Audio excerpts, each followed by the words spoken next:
Madame, Monsieur, bonsoir. Ravi de vous retrouver sur la TFM pour cette édition. À la une ce soir, une pirogue a chaviré au large de Saint-Louis. Bilan provisoire, 1 mort, 14 rescapés et 43 portés disparus. Les 58 passagers des migrants clandestins entamaient un voyage périlleux vers l'Europe. Chaude matinée au marché Baraque de Liberté 6 Extension. Des gros bras envoyés par la mairie auraient attaqué des commerçants et détruit des cantines. Plusieurs marchands ont été arrêtés par la police. Les nerfs sont également tendus à l'hôpital pour enfants Albert Royer et à l'hôpital Le Dantec. Les agents du premier établissement cité réclament la démission de la directrice. À Le Dantec, c'est la vétusté des bâtiments qui suscite la colère. À la une de cette édition également, sport afro-basket masculin au Rwanda. Les Lions jouent leur deuxième match en ce moment face au Sud-Soudan. Le Sénégal part favori pour cette rencontre. Notre pays qui va aussi disputer la demi-finale du mondial de but retenu pour les matchs contre le Togo et le Congo en marge des éliminatoires de la Coupe du Monde Qatar 2022.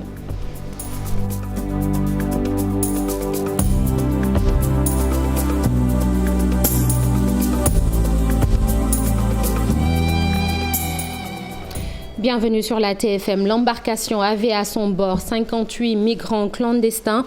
14 personnes ont pu être sauvées et un corps a été repêché. Les 43 autres passagers sont toujours portés disparus. Les recherches se poursuivent, mais l'espoir de retrouver des survivants est très mince vu les circonstances du chavirement de l'embarcation. Ahmed Sow est le chef du centre de la base navale de Saint-Louis. Le voici avec Ousseynou Diop et Habib Seck. Oui. Aux environs de 10 heures du matin, on nous a signalé le chavirement d'une pirogue qui a appareillé de la plage de Saint-Louis en partance vers l'Espagne dans le cadre de l'immigration illicite. Une vedette de la base navale Nord et un avion de l'armée de l'air ont été également déployés pour participer à ces opérations de recherche. Donc jusqu'au moment où je vous parle, les navires de la marine sont en mer pour continuer les recherches. Donc au bilan actuellement, 12 rescapés ont été récupérés, dont un corps sans vie. Une autre pirogue a récupéré ce matin 3 rescapés. Donc au total, on a 15 récupérés, dont un corps sans vie. Les opérations de recherche sont en cours et on va essayer de faire notre maximum pour dans les prochains jours, dans les prochaines heures, d'essayer de repêcher d'autres personnes. Ce sera un peu compliqué dans la mesure où les occupants de la pirogue n'avaient pas de brassière, n'avaient pas de gilet de sauvetage, ce qui risque de rendre difficile les opérations de sauvetage. L'évolution de cette affaire à suivre donc avec notre correspondant sur place, Ousseynou Diop. Kharoum, c'est un quartier de la commune de Kaolack. Ce quartier vit des moments difficiles. Des habitants cohabitent avec les eaux de pluie depuis des jours. Une grande quantité d'eau jusque dans les chambres. Dans cette zone habituée aux inondations, de nombreuses familles ont dû tout simplement quitter leur domicile. Le reportage à Kaolack de Pape Mbaye Diao et Faligay.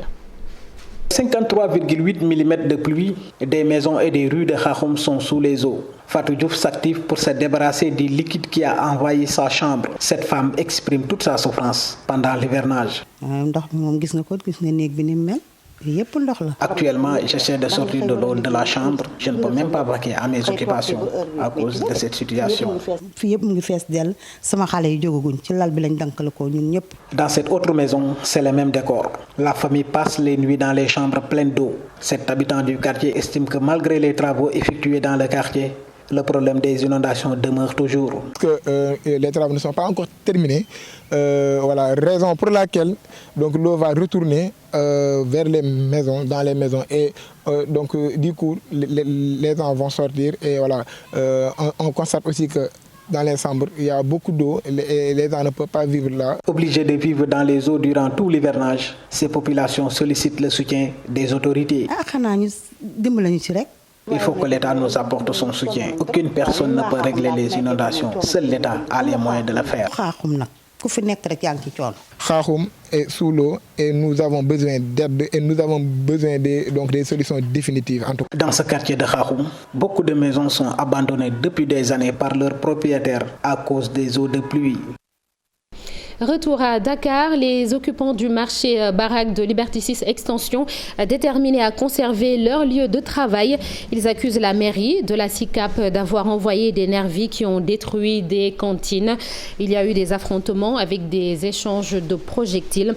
Fatou Bintou Conté et Gervais Yao ont assisté à ces scènes de violence. Le marché Baraka de Liberté 6 Extension s'est réveillé ce vendredi entouré de nervis venus saccager les lieux à la surprise générale des commerçants. Effectivement, à 5 h du matin, il a envoyé des gens, ou 4 h du matin même. Il a envoyé des nervis. Les marchés étaient entourés de nervis. Il y a au moins une 200aine de nervis. Je ne dis pas policiers ni gendarmes, des nervis. Le marché était entouré de nervis. Quand on est venu, effectivement, on a constaté qu'il y avait des nervis et ils ont commencé à casser quelques portes des cantines. Il y a 4 ou 5 cantines que les portes sont cassées. Ces derniers ont fini par riposter et s'en est suivi une bataille ronge. On n'a vu que des nervis et on a riposté. Comme on l'avait dit, on ne se laissera pas faire. Sauf si ça passe sur la voie légale, on respectera la voie légale. Mais si c'est par la voie Djaï Dolé, on ripostera jusqu'à la fin. Car pour ces commerçants, le maire Santi Agne veut user de la force pour les déguerpir du marché, chose qu'ils n'accepteront pas. Et c'est du Djaï Dolé pur et dur. Mais il va retrouver le Dolé ici parce que nous, on n'est pas prêts à faire marche arrière. On protégera nos biens jusqu'à la fin. Et il n'a qu'à être qu'on est prêt à laisser nos vies s'il le faut. S'il ne passe pas par loi, on est prêt à laisser nos vies. Depuis quelque temps, un bras de fer oppose les commerçants de ce marché, à Liberté 6 Extension et la mairie de SICAP Liberté. Et comme vous l'avez constaté, les forces de l'ordre ont dû intervenir. Certains marchands ont été arrêtés. Le secrétaire général du marché s'offusque de ces interpellations. Thomas Mbaye est interrogé par Aminata Mbaresso et Modou Diop. C'est vers l'après-midi, vers 14 h, que les agents de la sécurité de la police ont eu à arrêter une dizaine de personnes et les ont amenés au commissariat. Pour cause, on ne sait pas. Ils ne nous ont pas donné de nouvelles concernant les arrestations. Ils sont au moins une dizaine ou bien une vingtaine de commerçants qui étaient là, de jeunes qui travaillent dans le centre commercial. On les a arrêtés, mais on ne nous a pas donné la cause réelle de cette arrestation. Donc on ne sait pas exactement pour quelles raisons on les a arrêtés.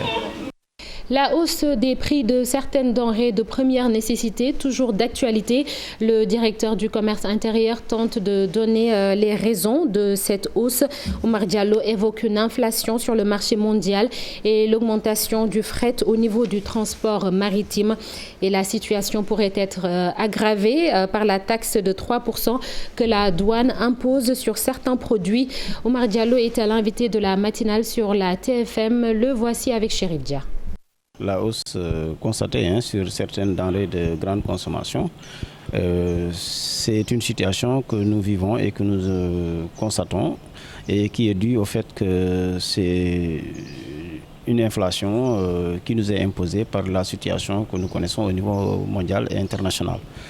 Due principalement à la hausse des cours de certains céréales sur le marché international et due aussi surtout à la multiplication et la hausse du coût du fret maritime sur les coûts du transport de ces produits-là. Maintenant, en ce qui concerne la mesure concernant la Direction générale des douanes, c'est une mesure pour soutenir et renforcer un peu les moyens de cette administration-là. Voilà, donc c'est en parfaite symbiose avec la décision de l'autorité que cette application-là sera faite sur un certain nombre de produits. Bon, en termes d'incidence, c'est une situation à évaluer par rapport au prix de ces produits-là. Bon, maintenant 3% sur un volume. Bon, maintenant il va falloir évaluer tout ça pour voir quelle sera cette incidence-là. La version de la Direction générale de la douane à suivre lors de nos prochaines éditions. Le secteur de la santé vit un profond malaise au Sénégal. Avec la crise sanitaire, des grèves sont constatées. Certains travailleurs réclament le paiement de primes et des recrutements. C'est le cas à l'hôpital pour enfants Albert Royer où les agents exigent tout simplement la démission de la directrice. À l'hôpital Aristide Le Dantec, les travailleurs dénoncent la vétusté des bâtiments. De son côté, le ministère de la Santé rassure et appelle au dialogue. Mamadou Fall et Mardieng. Elle n'a pas besoin aujourd'hui d'appeler la police dans cette enceinte. Le secteur de la santé en ébullition en cette période de Covid-19 au Sénégal. Les mouvements d'humeur des syndicalistes se comptent du bout des doigts. À Albert Royer, la démission de la directrice est réclamée. Et à l'hôpital Aristide Le Dantec, la vétusté des bâtiments provoque le courroux de certains travailleurs. Parce qu'elle crée des nouveaux services qui n'ont rien à voir dans la nomenclature de l'hôpital. Et nous dénoncions jusqu'à la dernière énergie cette mauvaise gestion. Ça fait 14 ans que l'hôpital Aristide Le Dantec n'a pas été reconstruit. Donc c'est une urgence la reconstruction. Autre réclamation faite par les travailleurs de ce secteur, le recrutement des prestataires et les primes. Beaucoup plus de transparence dans la gestion de l'hôpital. Je veux rappeler qu'à la suite de la dernière étude que nous avons eu à faire, c'est près de 21 milliards que nous avons perdu au niveau des hôpitaux en termes de recettes. Pourtant, ils sont allés vite en besogne puisque l'État du Sénégal se penche sur la reconstruction de l'hôpital Aristide Le Dantec. L'État du Sénégal a pris l'engagement de reconstruire cet hôpital et à cet effet, le ministère a déjà signé un MOU avec des partenaires qui sont en train de travailler. Nous avons dans le projet de reconstruction quand même l'installation d'une IRM, mais aussi d'un scanner 64 barrettes et d'un laboratoire moderne qui permettrait à Dantec d'être véritablement, comme il l'a toujours été, l'école de Dakar en matière de formation, d'enseignement et de recherche. Pour les recrutements, cela suit naturellement une procédure. L'hôpital fonctionne sur la base de réglementation. La réglementation hospitalière exige que les plans de recrutement soient déposés au niveau du conseil d'administration. Las de ces promesses, les syndicalistes comptent bloquer le système à Albert Royer dès ce lundi. Le plan d'action maintenant est corsé. Donc à partir de la semaine prochaine, grève illimitée. Les gens n'en peuvent plus. Les gens sont dans un bon ordre. Le droit de grève est reconnu par la charte fondamentale du pays, mais il n'est pas question d'empêcher le bon fonctionnement des structures sanitaires. Chose que le ministère ne voudrait pas, en tout cas, autoriser ou permettre, c'est que les mouvements d'humeur ne puissent, en tout cas, bloquer le fonctionnement de nos structures hospitalières. Ça, ce serait inacceptable. En tout cas, l'espoir d'un climat apaisé dans le secteur de la santé est permis, puisque la tutelle ne ferme pas ses portes et toute forme de dialogue sera la bienvenue. Merci Mamadou Fall. Les inscriptions sur les listes électorales teintées de violence dans la commune de Pikine Nord. Une violente bagarre a opposé des militants du Parti de la République des Valeurs aux partisans du maire de la commune. 6 individus ont été blessés et des dégâts matériels sont à déplorer. La coordination communale de la République des Valeurs accuse le maire de favoritisme dans la délivrance des certificats de résidence. Nongoka et As Malik Diop ont donné la parole aux deux camps. La tension a été vive à l'intérieur comme à l'extérieur de la mairie de Pikine Nord. Les militants de la République des Valeurs et ceux du maire de la commune en sont venus aux mains. Du sang a coulé, les vitres des portes de l'institution municipale cassées. Ils étaient nombreux, ils avaient préparé ça pour venir nous attaquer. Ils ont pris des cailloux et ils ont saccagé toute la porte de la municipalité. Et ça, c'est l'institution qu'ils ont attaqué. À notre niveau, il y a 3 blessés graves. Moi, que vous identifiez là, et le chauffeur du maire qui est dehors, et aussi une dame qui s'appelle Marie Diouf. Du côté de la République des Valeurs, le coordonnateur communal compte le nombre de blessés dans son camp. Un militant de RV, celui dont je parlais tout à l'heure, je disais qu'il est en soins intensifs présentement. Et je pense que ce qui est inadmissible, Pat Bouba, il est présentement en prison, le chef de protocole du maire de Pikine Nord, Amadou Diarra. Quand Amadou Diarra fait cela ne nous surprend guère. C'est un animal politique qui suit son instinct le montre toujours à la tricherie. Le chef du protocole du maire est cueilli ce mercredi matin par les limiers du commissariat de police de Pékin. À l'origine de la violente bagarre, les inscriptions sur les listes électorales. Le coordonnateur de la République des valeurs dit constater une délivrance sélective des certificats de résidence. Avec l'officier d'état civil qui délivre des certificats de résidence vierges aux militants de Amadou Diarra, qui les distribue aux militants pour pouvoir s'inscrire, sans même avoir le certificat de domicile.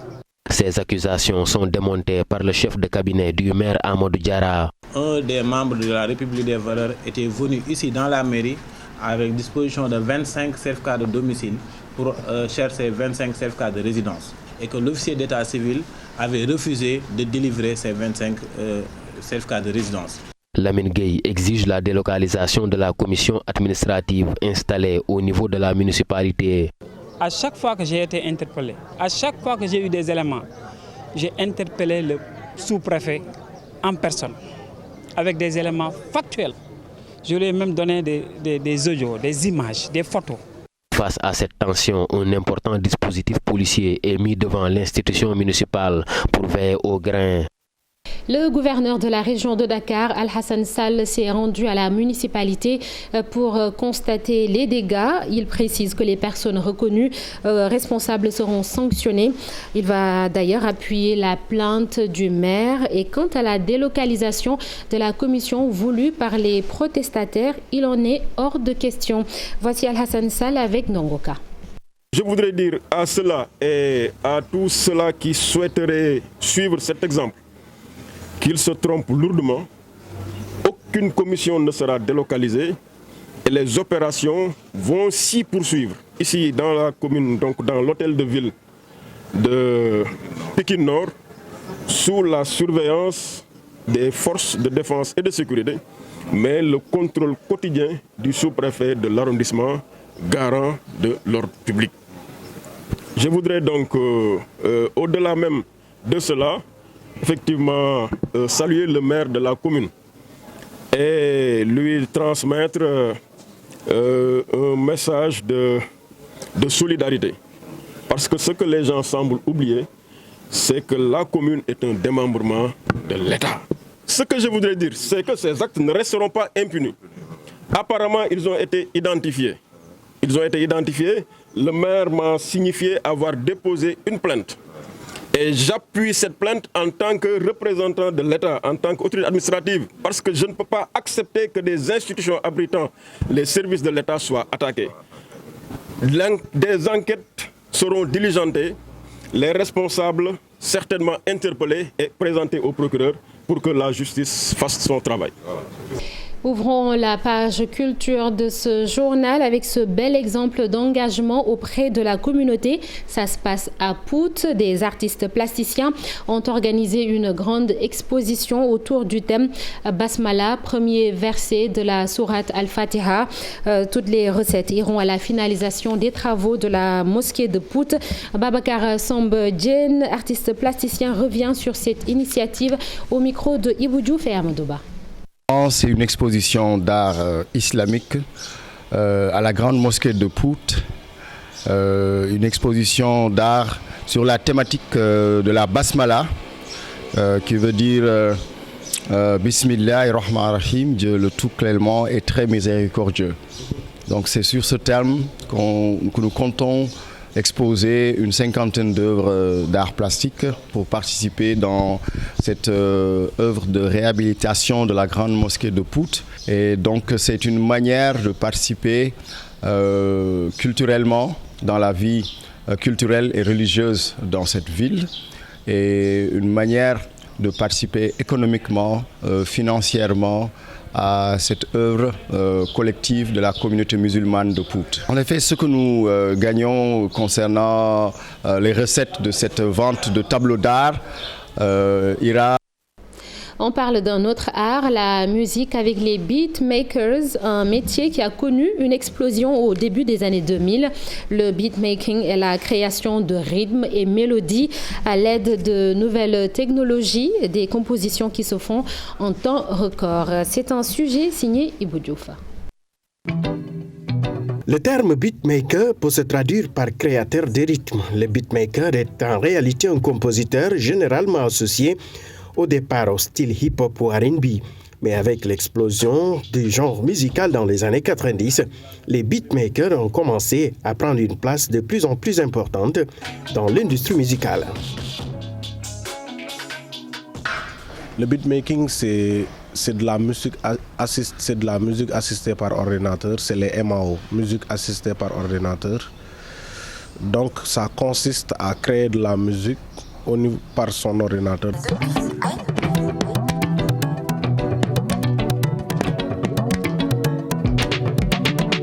Beatmaker, au départ c'était dans le cadre style rap hip-hop, beatmaker.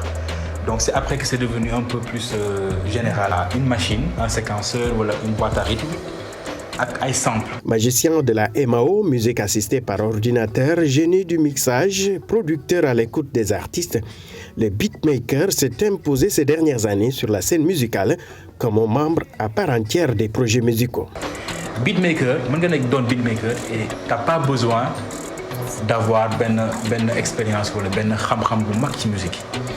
La majorité des beatmakers ils ne savent pas jouer d'un instrument. À la place d'avoir 10 personnes comme orchestre, une seule personne constitue tout et c'est cette personne-là qui est au cœur de la musique. Quand tu es beatmaker et en même temps musicien, def lay faciliter lu bari. Quand tu programmes, day tax nga xam exactement yan note ngay jouer, day tax exactement nga xam ci yan gamme nga nek. Bien que bon nombre de beatmakers sont de simples passionnés de musique exerçant pour le plaisir, le rapport avec les instrumentistes est souvent évoqué. Donc beatmaker peut remplacer instrumentiste quand il est lui-même instrumentiste en fait. Mais beatmaker bu xamul instrument, bu mënul jouer instrument, mënul remplacer instrumentiste. Quand on crée des beats, on peut appeler un instrumentiste pour qu'il joue des lignes mélodiques sur notre son et tout. On peut appeler un batteur pour qu'il puisse jouer des rythmes sur notre son et tout. Donc la collaboration elle est là quoi. Malgré leur percée toujours renouvelée en tête de classement, le paradoxe entre l'importance des faiseurs de son et leur difficile reconnaissance dans l'industrie musicale en général demeure. Merci Ibou Diouf. Sport à présent avec l'afro-basket masculin au Rwanda. Le Sénégal joue en ce moment même son deuxième match face au Sud-Soudan.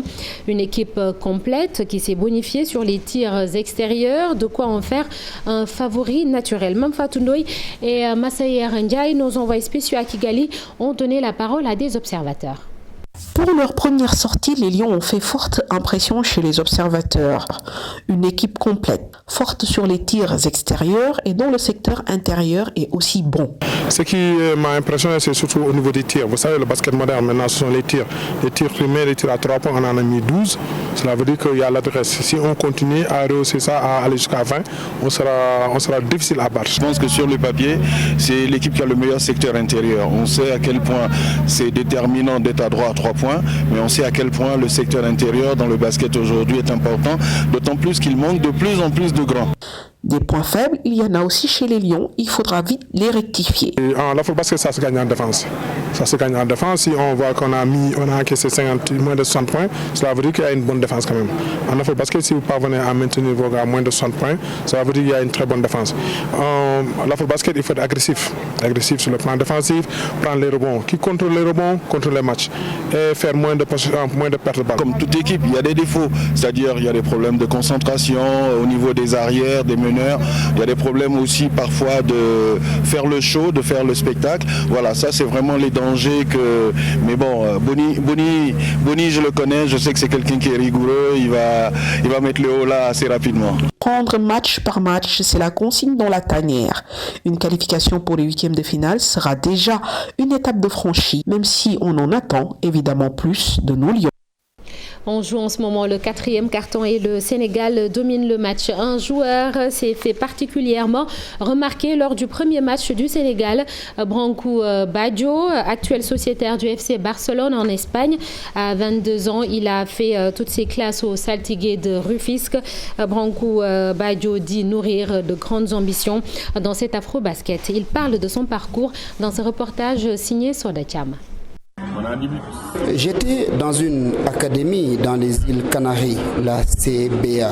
C'est de là que le FC Barcelone m'a repéré et fait signer. El Hadj Omar Branco Baggio, sociétaire du FC Barcelone, mais qui a fait toutes ses classes au Saltigué. Le joueur est un pur produit de la formation locale.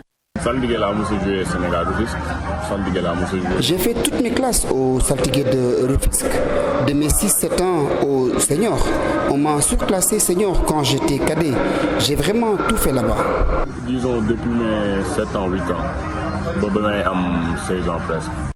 Papi, comme l'appellent ses proches, est un combogar. Il évolue au poste 1 et 2 depuis qu'il est en Espagne. Même si au Sénégal, il a surtout joué comme meneur. Il m'arrivait au Sénégal de jouer comme arrière. À l'époque, on alternait les postes avec un ami.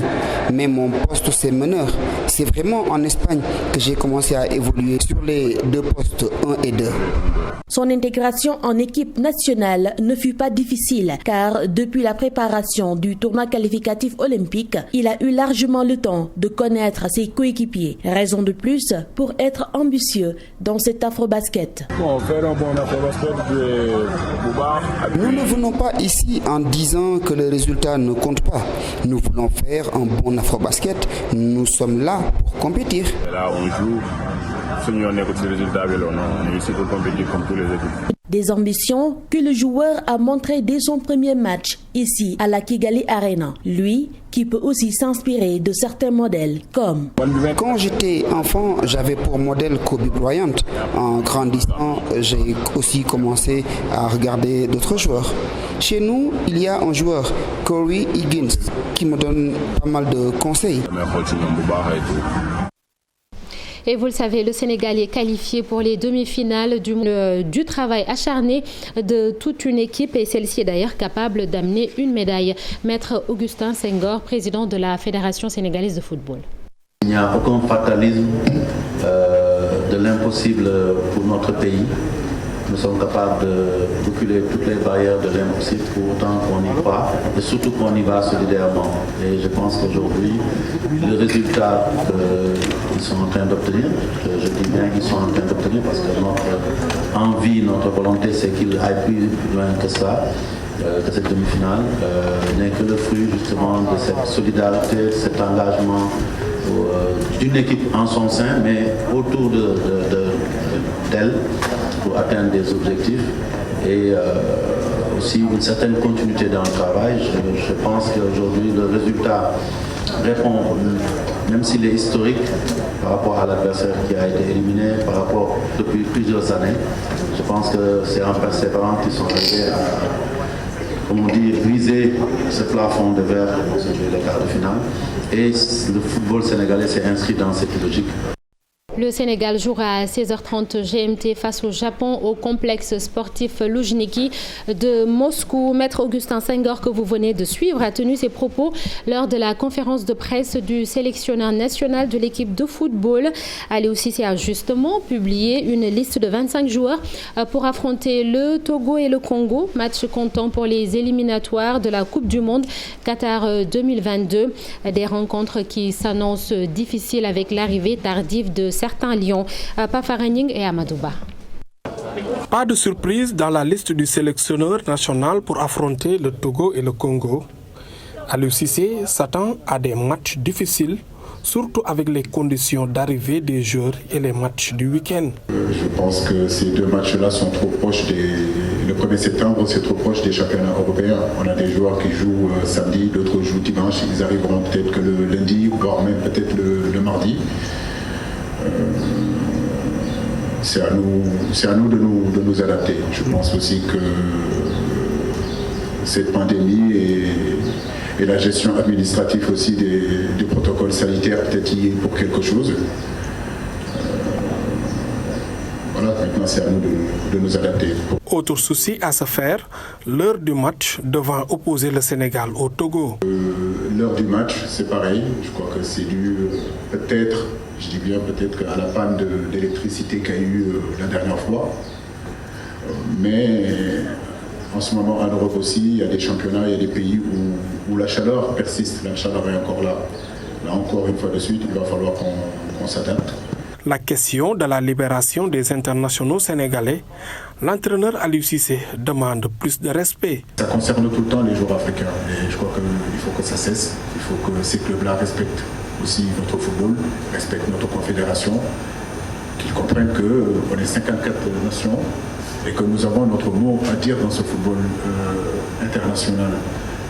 Quand il s'agit des Brésiliens, quand il s'agit des Européens, il n'y a jamais de problème de libération. Mais quand il s'agit des Africains, il y a toujours des entraîneurs qui m'appellent pour me dire oui, mais est-ce qu'il peut revenir, est-ce qu'il peut jouer le premier match et ne pas jouer le deuxième match, mais on est où? Est-ce qu'il demanderait ça aux entraîneurs européens? Non. Donc je pense qu'il faut qu'on le respecte aussi. Pour ceux qui attendaient l'intégration de joueurs locaux dans le groupe, il faudra encore attendre.